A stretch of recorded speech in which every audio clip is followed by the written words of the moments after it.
ngayon sa mga panahong ito, isa kong tataka nga ako, hindi lang accountant, doktor, engineers. Ito ho, no? Sasabihan ka na, Sir Ted, ano itong nangyari kahapon? Ang dami pala nilang tumatanggap. Ang dami palang na-deliveran ng maleta. Tama? Ang tanong ha, ang tanong. Ito magandang tanong ha. Ang magandang case study rito yung ating kasamahan dito. Totoo ba yun? Yun eh. Totoo ba yun? Yun ang pinakamagandang tanong. Oo, nagtatanong. Okay. Nagtatanong siya, totoo ba yun? Ayan, sige. So ito muna yan ha. Ilatag ko lang po ito kasi mamaya may panauhin po tayo na matatanong din tungkol nga po dito sa mga affidavit na ito ng bagong versyon ng affidavit actually nito pong testimonya nitong mga 18 Marines. Hindi ko sinasabi na pawang kasinungalingan ang sinasabi nilang lahat doon. Hindi po. Kaya nga mamaya, may babalikan ako, may huhugutin ako na dapat magsimula tayo dito. Sabihin ko na kay saldi ko. Yung saldi ko kasi importante talaga, dapat mapauwi na yan eh. Kasi yung testimonya niya, meron siyang patotoo doon kay Orly Gutesa. Babasahin ko mamaya yan. Babalikan ko ulit yan. May tinutukoy si saldi ko na tama daw po yung sinasabi ni Orly Gutesa sa kanyang pagharap sa Senado. At may binabangkit siya mga pangalan doon. So, maganda yan. I-connect natin yon doon sa unang affidavit nitong 18 Marines. So, mamaya babalikan natin. Pero ngayon, ito sa akin Ito lang po. Meron pong, sa mga pagkakataong ito, may mga tao na, kumbaga, kumbaga, yung pinanood mo, tapos, ang kwento po talaga namang, wow, malulula ka, di ba? By mali-maletang perang inihahatid. Ang agad mo iisipin, naku, ganun pala yun. Ha? So, ang tingin mo, totoo ba to? Ha? Tumanggap pala si ganito. Pati pala siya. Ha? Kasama din pala si ganito. Alam niyo mga kapatid, sa husgado, no? Sa husgado, ang namamayaning kaisipan ng mga huwes, no? In case of doubt, resolve the doubt in favor of the accused. Lahat ng abogado alam yan, lahat ng mga maestrado alam yan. Kaya nga po, ang sentensya lagi, di ba? Ang desisyon ng husgado. Okay. Proof beyond reasonable doubt. Yan ang hinahanap nila. At sa paghaharap ng mga ebidensya, mga diskusyon, cross-examination, dapat maprebahan ng prosecution nang walang kaduda-duda ay ginawa niya o hindi niya ginawa ang krimen. Proof beyond reasonable doubt. So ang huwes, ang abogado, ang kanyang tanging gustong mangyari kapag ang kanyang kliyente, halimbawa, ay nanganganib, di ba? Dahil nga sa, kumbaga, may mga palatandaan na posible na siya nga ang may gawa ng krimen, is mag-create lamang ng doubt doon sa kaisipan ng judge. Kasi po, ang katwiran ho dito, hindi na baling magpakulong ka, hindi na baling magpakawala ka ng may sala kaysa magpakulong ka ng inosente. That is the principle of law. Hindi na baling magkamali ka sa iyong desisyon na magpalaya ka sa may sala kaysa magpakulong ka sa inosente. That's the principle there. So, in case of doubt, resolve the doubt in favor of the accused. But in this case, sa mga nanood kahapon, nakinig kahapon, sa mga balibalita. So, ang tanong, Sir Ted, totoo ba yun? So, meron siyang katanungan kung totoo ba.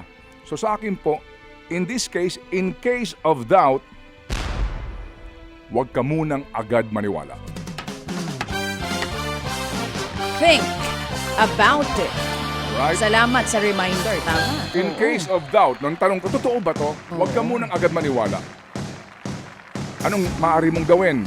Magpatuloy kang makinig, magbasa, makialam.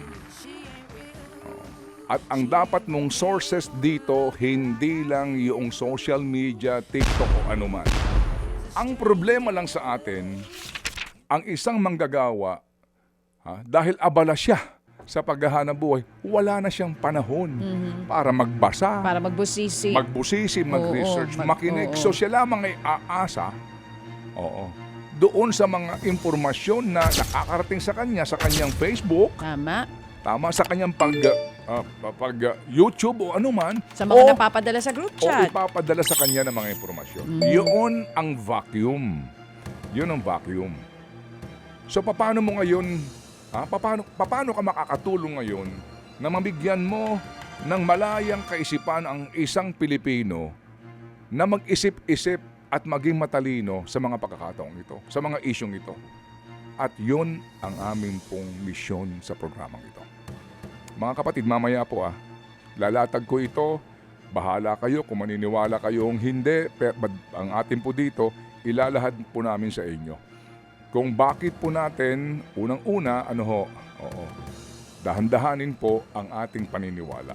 Hindi ko sinasabi na kasinungalingan lahat yun. Hindi po. Ako, actually, naniniwala ko may katotohanan yung iba doon. Kasi nga, may pagbabasin din ako dito po sa mga unang affidavit pa nung starring dito. Pero, naniniwala ako. Pero hindi pa ako kumbinsido. You know what I'm saying? Ganda. Tama. Right? Oo. Okay. So, kumbaga po, sa panahong ito ang hirap ngayon. Saan papasok ang mainstream? Di ba? Ito ang papel ng mainstream. Para lang sa ganun, ilatag mo lahat ng informasyon para yung tao magkaroon din ng matalinong kaisipan at siya mismo makapagsabi kung ano ang kanya pong pananaw at pagtanggap sa mga informasyon na ito. Yung vacuum kasi ang pinagsasamantalahan ng mga fake news peddlers. Yung vacuum, may vacuum yan Kumbaga may space. May space, no? At yung space na yun, doon sila papasok. Hindi lang pinagsasamantalahan, pinagkakakitaan din ng iba. Okay, you know what I'm saying? Oh, I know what you're saying. Sige, opo.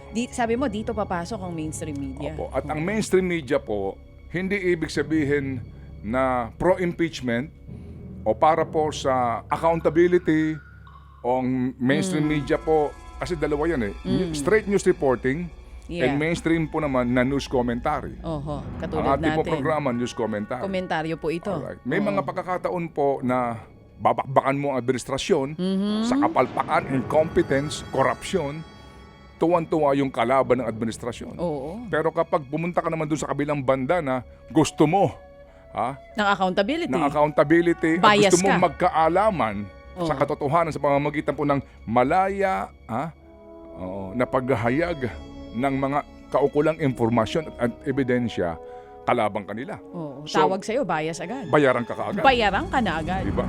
Yun ang problema. Oo. Kasi kinakalaban mo nga dito, fake news peddlers online. Tapos makakarinig ka na inaakusahan agad ang lahat ng media nasa mainstream na bayaran. Ang sa Paano akin- yan? Sino paniniwalaan ng mga tao ngayon? Ang sa akin naman dyan kasi is that, sa kanya mga pagkakataon, ikaw din na mainstream media o ikaw din na komentarista, para ding doon sa mga politiko Tama. Hindi ka rin dapat maging balat sibuyas. Tama. Right? Kasi kung ikaw pumupukol doon sa mga nasa gobyerno, Nasa kapangyarihan. huwag kang magtaka na pukulin ka rin. Ganun Babalik yan sa'yo. You have to take it professionally. At sa akin lang dito is that given yan. Kapag ilan ng dokumentaryo at expose ang nagawa ng inyong lingkod, tumanda na tayo dito. Oo. Sa bawat expose ko, bayaran ako Sa bawat binigay ko ng mga impormasyon, noong pa man, di ba? Oo. Bayaran ka Bias ka Ganun po yan Hindi lahat matutuwa sa sinasabi mo. Hindi lahat matutuwa sa iyong report. Hindi po ba? And that is your role, right? And you have to take it. Ganun talaga yan, mga kapatid. Otherwise, di ba, apektado ka. Kaya focus ka pa rin, mga kapatid. Sabihan ka man dito ngayon, nakatanggap ka rin ng maleta, nag-iba ka na, etc. Papansinin mo yun, di ba? Oo. Alright. Matanggap kayo ng malita. Oo. Oo. Nagbago na kayo. Nagbago na ang ihip ng hangin. You know what I'm saying? I know what you're saying. Opo, ganun po. Sa akin lang ho naman ito, no? That's the way, yun po yung maturity mo Yeah. na tanggapin itong profession na Kumbaga ito. sa tagal mo sa industriya, alam mo na kung paano tanggapin pagka sinabihan ka ng bias at ng bayaran. Ako, Kasi alam mong kasama yun sa Meron trabaho akong- mo. meron akong Na isang- talagang tuligsain ka meron nila. akong isang expose. Oo. Hindi ko na babanggitin. Oo. Talagang in-expose ko na nag-ooperate siya ng lahat na ng paglabag ginagawa niya. Oo. Okay? And then nagpunta kami dun sa lugar at meron na siyang closure order. Pumunta ako dun. Kinonfront ako na may-ari ng establishment. Dinuro-duro ako. Ikaw, Ted Fan, bayaran ka eh. Dinuro-duro ako. Lahat na, ako nakinig lang ako sa kanya. Tinanggap ko.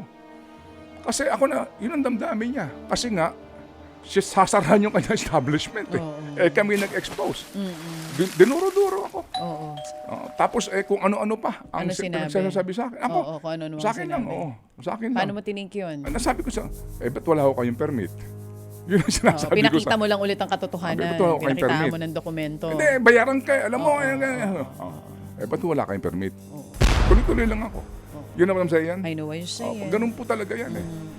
Okay, so sa ngayon, mga kapatid, uulitin ko lang ha, mamaya po sa ating programa, amin pa rin pong pilit ha, sa abot ng aming makakaya, na ipaliwanag po ang mga isyong ito. You may disagree, alright?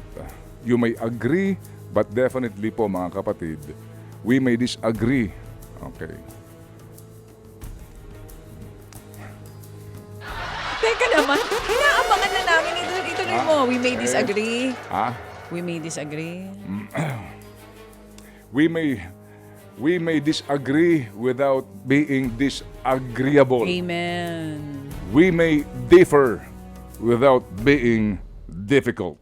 Mga kapatid, patuloy po kayong tumutok sa 105.9 True FM para sa totoong balita, impormasyon, music, and entertainment. Mag-subscribe sa aming YouTube channel at podcast at sundan nyo kami sa Facebook, Instagram, X at TikTok sa True Network PH. Bisitahin din po ang aming official website, truefm.ph. At panoorin din kami sa True TV Signal, Channel 19. Kami po ang 105.9 True FM. Laging true sa'yo, kapatid.